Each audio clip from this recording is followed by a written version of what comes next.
یوسف علیہ السلام کی پوری یہ جو بایوگرافی سورہ یوسف میں آئی ہے، اس کے اوپر ایک تفصیلی فلم 45 اقساط کے اوپر بنائی ہے فارسی زبان کے اندر، اور کئی زبانوں میں اس کی ڈبنگ ہو چکی ہے۔ عربی کے اندر ہو چکی ہے ڈبنگ، اردو زبان کے اندر پیغام والے جو ہیں کراچی کے پروفیشنل ڈبنگ انہوں نے کی ہے۔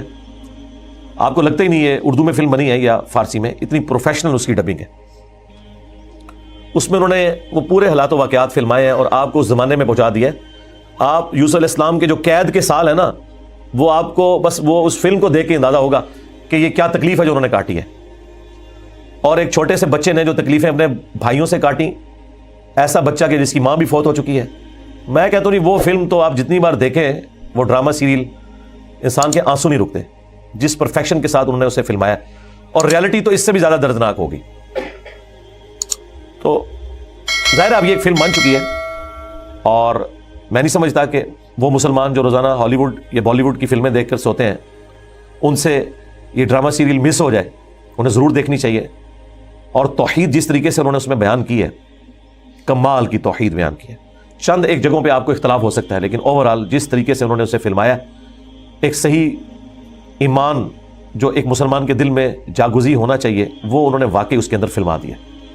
میں جو یوسف علیہ السلام کی بایوگرافی آئی ہے وہ بیان کر دیتا ہوں مختصر سی۔ یوسف علیہ السلام چونکہ حضرت یعقوب علیہ السلام کے بیٹے تھے، اور ظاہر ہے کہ ان کی لیگیسی کو آگے کسی نے تو لے کے چلنا تھا۔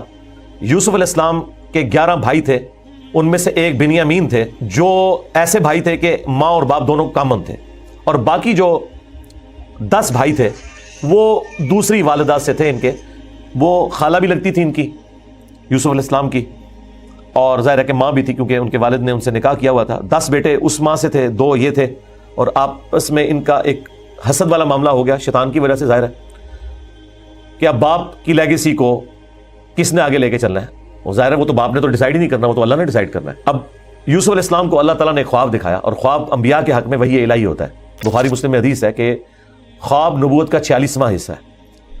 حضرت ابراہیم علیہ السلام کو بھی خواب میں دکھایا گیا تھا، سورہ الصافات میں آتا ہے کہ میں اپنے بیٹے کی قربانی کر رہا ہوں، اسی لیے انہوں نے اسے ایگزیکیوٹ کرنے کی کوشش کی، اور اللہ تعالیٰ نے فدیہ بھیج دیا۔ لیکن ایگزیکیوٹ اتنی بڑی ایکٹیویٹی کو کرنا کہ بیٹا قربان کرنا، اسی لیے تھا کہ وہ وحی الہی تھا۔ یوسف علیہ السلام کو اللہ تعالیٰ نے چھوٹی عمر کے اندر ہی 10-12 سال کی عمر میں ہی یہ خواب دکھایا کہ 11 ستارے اور سورج اور چاند انہیں سجدہ کر رہے ہیں۔ اس خواب کا ذکر انہوں نے اپنے والد سے کیا۔ ظاہر ہے اس زمانے میں تو والد ہی ڈائریکٹ ٹریننگ کیا کرتے تھے اپنی اولاد کی، اور ایک بڑی فرینکنس ہوتی تھی، اور پھر نبی کی اولاد۔ حضرت یعقوب علیہ السلام کو پتہ چل گیا کہ میری اس نبوت کا وارث اب یہ ہونے والا ہے، یعنی 12 بچوں میں سے اس کے سر کے اوپر یہ تاج نبوت سجنا ہے۔ تو ظاہر باقیوں نے تو حسد کرنا ہے، حسد تو آ ہی جاتا ہے، آدم علیہ السلام کے بیٹوں میں آیا تھا، تو یہ اولاد آدم والا ہی معاملہ ہے۔ بہرحال وہ حسد آیا۔ حضرت یعقوب علیہ السلام نے یوسف علیہ السلام سے کہا تھا کہ اس خواب کا ذکر تم نے اپنے بھائیوں سے نہیں کرنا، ورنہ وہ تمہارے خلاف کوئی نہ کوئی چال چلیں گے۔ لیکن بہرحال یہ خواب والی بات کسی طریقے سے لیک ہو گئی، یوسف علیہ السلام نے تو نہیں کی، لیکن شاید آپ کی بیوی نے سنی اور انہوں نے باقی بیٹوں تک بات پہنچا دی۔ بہرحال کچھ ہوا ایسا معاملہ، اور ان کو اس اعتبار سے بھی اشارے مل گئے کہ یوسف علیہ السلام کے ساتھ زیادہ برتاؤ ایکسٹراڈنری کرتے تھے یعقوب علیہ السلام، کیونکہ انہیں پتا تھا کہ یہ اللہ کے پیغمبر ہیں، اور انہوں نے اس توحید کی دعوت کو میرے بعد آگے لے کر چلنا ہے۔ حضرت یعقوب علیہ السلام کے جو باقی بیٹے تھے 10، 11واں تو خیر وہ چھوٹا تھا، وہ ان کا چھوٹا بھائی تھا، اس کے ساتھ تو مسئلہ کوئی نہیں تھا۔ وہ 10 بیٹوں نے اپنے باپ سے کہا کہ ہم دیکھتے ہیں کہ آپ بڑے پوزیسو ہیں یوسف کے معاملے میں، اسے آپ ہمارے ساتھ بھیجیں، یہ بھی ہمارے ساتھ کھیلا کودا کرے، جب ہم اپنے جانوروں کو چرانے کے لیے لے جاتے ہیں تو اس کو بھی ساتھ لے جائیں گے، تھوڑی اس کی بھی آؤٹنگ ہو جائے گی۔ تو حضرت یعقوب علیہ السلام کو یہ بات کلک کر گئی کہ یہ کچھ کرنا چاہتے ہیں۔ ان کو تو اندازہ ہی نہیں تھا کہ اتنی بڑی آزمائش ان کا انتظار کر رہی ہے۔ یار 40 سال کی جدائی آپ امیجن کریں، اور قرآن میں آیا کہ وہ نابینا ہو گئے تھے، رو رو کے اس تکلیف سے وہ گزرے۔ تو انہوں نے کہا کہ مجھے خطرہ ہے کہ تم یوسف کو صحیح طریقے سے دیکھ بھال اس کی نہیں کرو گے، کیئرلیس ہو جاؤ گے، چھوٹا بچہ ہے، کوئی بھیڑیا اس پہ حملہ آور نہ ہو جائے۔ انہوں نے کہا ہمارے ہوتے ہوئے 10 بھائی جس کے ہوں تو پھر تو ہم پھر نام کے ہی جوان ہوئے۔ بہرحال وہ تقدیر میں لکھا تھا، ایسا تو ہونا تھا۔ یوسف علیہ السلام نے وہاں پہنچنا ہی تھا جہاں اللہ تعالیٰ نے انہیں اتنا بڑا منصب عطا کرنا تھا۔ وہی ہوا، تنگ آ کے یعقوب علیہ السلام نے اجازت دے دی، وہ لے گئے یوسف علیہ السلام کو، اور پلان یہ بنایا کہ اسے قتل کریں گے، لیکن ایک بھائی تھا جو آڑے آ گیا، اس نے کہا قتل نہ کرو، ہے تو ہمارا بھائی، ہم اسے کسی کنویں میں ڈال دیتے ہیں، اور ان زمانوں میں جو قافلے گزرا کرتے تھے وہ کنویں پہ پانی کے لیے رکتے تھے، تو ہو سکتا ہے کہ کوئی نکالے تو یہ اس کے ساتھ ہی چلا جائے، جان چھوٹ جائے، قتل نہ کرو۔ اور اس میں وہ یہ بھی کہتے ہیں کہ ہم اس وقت تو یہ ایکٹیویٹی کرتے ہیں، پھر بعد میں اللہ سے توبہ مانگ لیں گے، اللہ تعالیٰ بڑا بخشنے والا مہربان ہے، جو کچھ بھی ہے تیرے محبوب کی امت سے۔ یہ بھی قرآن میں نقل ہوا ہے، وہی سیم مینٹالٹی آگے چل رہی ہے، بعد میں نیک بن جائیں گے۔ اور انہوں نے ڈرامہ بازی یہ کی کہ یوسف علیہ السلام کے کرتے کے اوپر کسی بھیڑیے کا خون مل لیا اور کہا کہ ہم تو اسے سامان کے پاس چھوڑ کے گئے تھے، پیچھے سے بھیڑیا آیا اور یوسف کو کھا گیا، اور یہ اس کی قمیض ہے۔ عشاء کے وقت روتے ہوئے آئے، رات کے وقت قرآن کے الفاظ ہیں۔ حضرت یعقوب علیہ السلام کو سمجھ آ گئی کہ یہ میری آزمائش شروع ہو گئی ہے، کیونکہ توحید ایک ننگی تلوار ہے۔ انہیں سمجھ آ گئی تھی کہ میں نے اپنے بیٹے سے جو اتنی شدید محبت رکھی ہے نا، اللہ تعالیٰ مخلوق کی محبت کو برداشت نہیں کرتا، ایٹ لیسٹ ایک پیغمبر کے دل میں اس ایکسٹریم لیول کے اوپر جا کر۔ تو میری آزمائش شروع ہو گئی اب۔ تو انہوں نے کوئی بحث نہیں کی، انہوں نے کہا میں صبر کروں گا جو کچھ ہوا۔ ان کو پتا تھا کہ یہ اب اللہ کا فیصلہ ہے، کرنے سے کچھ نہیں ہونا، جو کوئی تھوڑی بہت کوشش کی وہ کی، انہیں اینڈ پہ ان کا میں اب صبر ہی کروں گا، جو اللہ اس کے لیے فیصلہ کرے۔ وہی ہوا۔ ایک قافلہ وہاں سے گزر رہا تھا، انہوں نے پانی کے لیے ڈول ڈالا، اور یوسف علیہ السلام کو اللہ تعالیٰ نے قرآن میں آیا کہ یوسف کو ہم نے تسلی دی کہ ایک دن آئے گا کہ تم اپنے بھائیوں کو بتا دو گے جو انہوں نے یہ غلطی کی تھی، ہم تمہیں سرخرو کریں گے، بہرحال ابھی تو تمہارے لیے طے ہو گیا۔ اور ظاہر جبرائیل علیہ السلام آنا شروع ہو گئے چھوٹی عمر میں ان کے پاس، ان کی تسلی کے لیے، اسی لیے ڈھارس بندی۔ انہوں نے پانی کے لیے ڈول ڈالا، یوسف علیہ السلام نے وہ پکڑا اور باہر نکل آئے، اور بھائی جو ہیں چھپ کے یہ منظر دیکھ رہے تھے۔ انہوں نے کہا یہ نہ ہو یہ پھر واپس آ جائے۔ انہوں نے چند ٹکوں کے عوض، چند دراہم کے عوض بیچ دیا، کہا یہ ہمارا غلام تھا، تو بھاگ کے آئے یہ ہمارا غلام ہے، اور جان چھڑائی اس طریقے سے۔ یوسف علیہ السلام بھی چپ کر کے چلے گئے، انہیں پتا تھا کہ میرے لیے فیصلہ ہو چکا ہے۔ اور کس تکلیف سے وہ مصر تک پہنچے، اور وہاں پہ غلاموں کا بازار لگتا تھا، وہاں بیچنے کے لیے عبرانی غلام، اور پڑھنا لکھنا بھی جانتے تھے، ذہین بہت تھے۔ تو عزیز مصر وہاں سے گزر رہا تھا، یعنی آپ سمجھ لیں بادشاہ کے بعد جو سیکنڈ پوسٹ ہوتی ہے۔ اس نے دیکھا کہ یہ تو شکلی غلاموں والی نہیں ہے، یہ کوئی ایکسٹرا آرڈنری بندہ ہے۔ اس نے خرید لیا اور لا کے اپنی بیوی سے کہا کہ یہ میں خرید کے لایا ہوں، اولاد تو ہماری کوئی نہیں، ہو سکتا ہے ہم اسے ہی اپنا بچہ بنا لیں۔ اور یوں یوسف علیہ السلام کہاں دور دراز کے شام کے علاقے جو سویلائزڈ بھی نہیں تھا، بھیڑ بکریاں چرانے والے بدو لوگوں میں سے اٹھ کے اس وقت کی سب سے سویلائزڈ حکومت مصر کی، فرعونوں کی حکومت، آج تک آپ یہ اہرام مصر گیزا کے جو ہے پیرامڈس یہ دیکھ رہے ہیں، یہ ان لوگوں نے تعمیر کیے ہوئے ہیں۔ وہاں پہنچ کے، اور قرآن کے الفاظ ہیں کہ ہم نے یوں اس کے لیے معاملہ آسان کر دیا کہ وہ عزیز مصر کی تربیت میں رہے اور علم حاصل کرے۔ ظاہر ہے کہ وہ کتنی بڑی بڑی میٹنگز ہوتی ہوں گی، جس میں میٹنگ کا ارینجمنٹ کرنا، کھانے پینے کا ارینجمنٹ کرنا، اور ایک خادم کی حیثیت سے باتیں بھی سنتے ہوں گے۔ یوں اللہ تعالیٰ نے ان کی لرننگ کروائی، اور یوں وہ جوانی کی عمر کو پہنچ گئے۔ اب عزیز مصر کی جو بیوی تھی، ظاہر ہے کہ وہ ادھر کا جو ماحول تھا ایک بے حیائی کا، اس کا وہ شکار تھی۔ وہ صرف وہ نہیں تھی، باقی عورتیں بھی تھیں۔ اس کی قسمت مری ہوئی تھی اس اعتبار سے کہ آزمائش سب سے پہلے اس پہ پڑی۔ یوسف علیہ السلام کو اللہ تعالیٰ نے حسن دیا ہوا تھا، تو وہ ان پہ فریفتہ ہو گئی، اور اس نے کوشش کی کہ انہیں برائی پر آمادہ کرے۔ دروازے بند کر دیے، قرآن کے الفاظ ہیں، برائی کی طرف بلایا۔ پہلے بلایا تو کسی اور کام سے تھا، اور اللہ تعالیٰ نے قرآن میں کہا کہ اس عورت نے یوسف کا قصد کیا، یوسف بھی قصد کر لیتا اگر اپنے رب کی نشانی نہ دیکھ لیتا، برہان۔ اور وہ نشانی قرآن میں نقل نہیں ہوئی، اسرائیلی روایتوں میں ملتا ہے کہ ان کو ان کے والد یعقوب علیہ السلام کی شبیہ دکھائی گئی، جو کہ یوں انگلی سے اشارہ کر رہے تھے کہ بیٹا یہ کام نہیں کرنا، اس طرف نہیں آنا۔ تو وہ بچ کے، ظاہر ہے اللہ نے فرمایا کہ یہ ہمارے مخلص بندے تھے، یعنی مخلص چنے ہوئے۔ ایک لفظ ہے مخلص جو اخلاص شو کرتا ہے، ہم مخلص ہونے کی کوشش کرتے ہیں، لیکن مخلص پیغمبر ہوتے ہیں جنہیں اللہ اپنے لیے خالص کر لیتا ہے۔ اللہ نے کہا ہم نے بچایا، یعنی انبیاء بھی جو بچتے ہیں نا برائیوں سے، وہ اللہ کی مدد کی وجہ سے۔ بہرحال اس تکلیف سے وہ گزرے، خبر لیک ہو گئی، کیونکہ جب اس نے قصد کیا تو یوسف علیہ السلام بھاگے۔ اللہ تعالیٰ نے مرجانہ طور پر وہ دروازے کھول دیے، اور یہ سین جس طریقے سے انہوں نے فلمایا ہے پہنچا دیا جی انہوں نے اس جگہ پہ، اس فلم کے اندر ایران والوں نے۔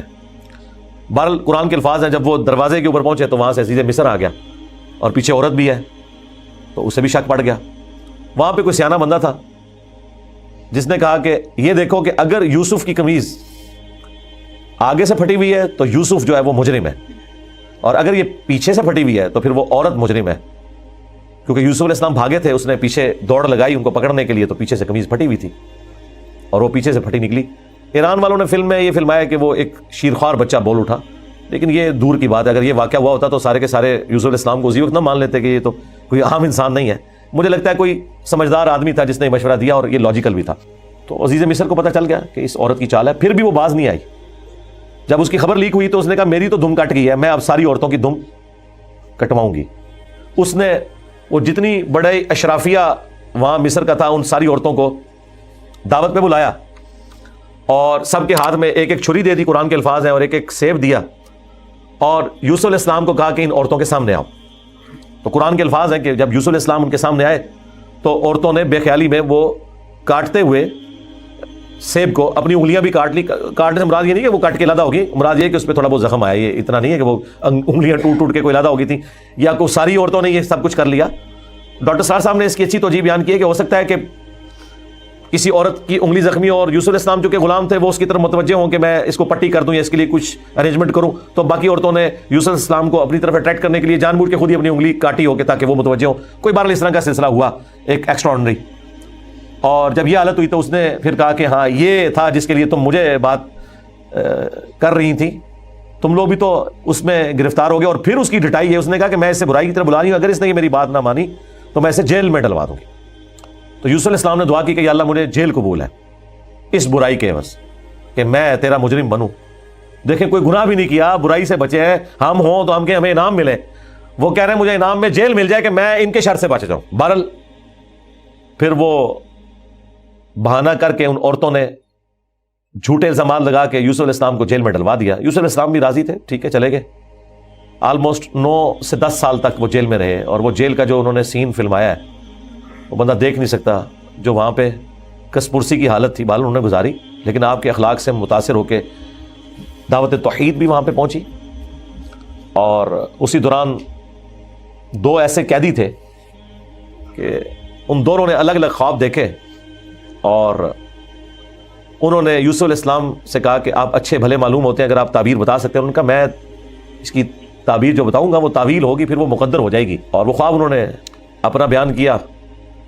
ایک نے خواب یہ بیان کیا کہ میں نے یہ دیکھا کہ میں اپنے رب یعنی اپنے اس بادشاہ کو شراب نچوڑ کے دے رہا ہوں۔ دونوں کے قتل کے فتوے جاری ہو چکے ہوئے تھے، تو یوسف علیہ السلام نے اسے کہا کہ تم عنقریب چھوٹ جاؤ گے۔ دوسرے نے دیکھا کہ میرے سر کے اوپر روٹیوں کا ایک ٹوکرا ہے اور اس سے جانور پرندے کھا رہے ہیں، تو ان کا تم سولی دیے جاؤ گے اور تمہاری لاش سے جانور کھائیں گے۔ اور وہی ہوا۔ اور قرآن کے الفاظ ہیں کہ جسے نجات ملنے والی تھی اسے یوسف علیہ السلام نے کہا کہ جب تم چھوٹ جاؤ تو اپنے بادشاہ سے میرا ذکر کرنا کہ میرے ساتھ۔ اور یوں آلموسٹ 9 سے 10 سال ان کے جیل میں کٹ گئے، یہاں تک کہ اس بادشاہ کا جو بیٹا ہے وہ تخت نشین ہوا، اور اس نے خواب دیکھا۔ ظاہر بادشاہ کو اللہ تعالیٰ اس طرح کے خواب دکھایا کرتا تھا، مخلوقات کو دیکھنے کی ذمہ داری اللہ تعالیٰ نے بادشاہوں کے اوپر ہی رکھی ہوئی ہے جو ان کے انڈر رعایا ہے، کہ 7 دبلی پتلی گائے جو ہیں وہ نیل سے نکل کے 7 موٹی گایوں کو کھا رہی ہیں، اور 7 خشک بالیاں ہیں اور 7 جو ہیں وہ ہری بالیاں ہیں۔ اب یہ بڑا ایک ایکسٹراڈنری خواب تھا۔ اس نے اپنے وہ سارے تعبیر بتانے والے بلائے، سب کے سب عاجز آ گئے۔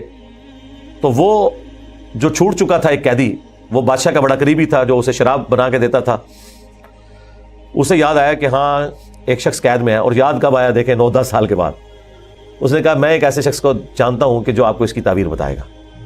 تو وہ بادشاہ نے کہا ٹھیک ہے اسے لے آؤ یہاں پہ۔ یوسف علیہ السلام نے تعبیر بتا دی جو باقی معبر نہیں بتا سکے۔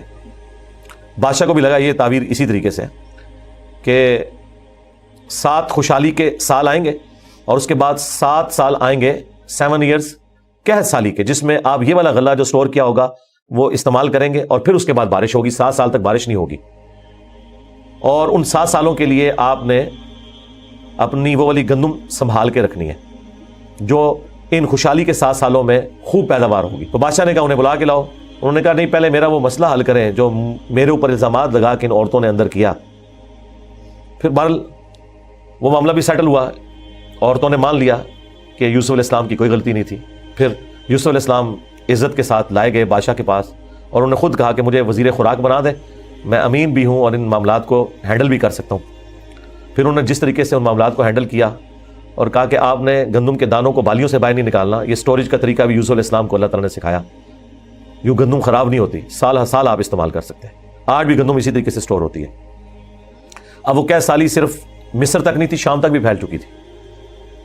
اور وہی بھائی بالآخر گندم کی تلاش میں مصر آئے. انہیں تو پتہ ہی نہیں تھا کہ ان کا بھائی یہاں کا بے تاج بادشاہ بن چکا ہے. یوسف علیہ السلام نے انہیں پہچان لیا. ان تو سوچے نہیں تھا کہ یہ سب کچھ ہوا، کوئی اس وقت انٹرنیٹ کوئی اس طرح کی تو چیز ہے ہی نہیں تھی. تو یوسف علیہ السلام نے انہیں غلہ دیا اونٹ بھر کے، اور جاتے ہوئے خادمین کو کہا کہ ان کی جمع پونجی بھی آپ نے ان کے اسی سامان کے اندر رکھ دینی ہے تاکہ یہ متاثر ہوں اور اگلی دفعہ پھر آئیں. اور پھر ان سے انٹرویو کیا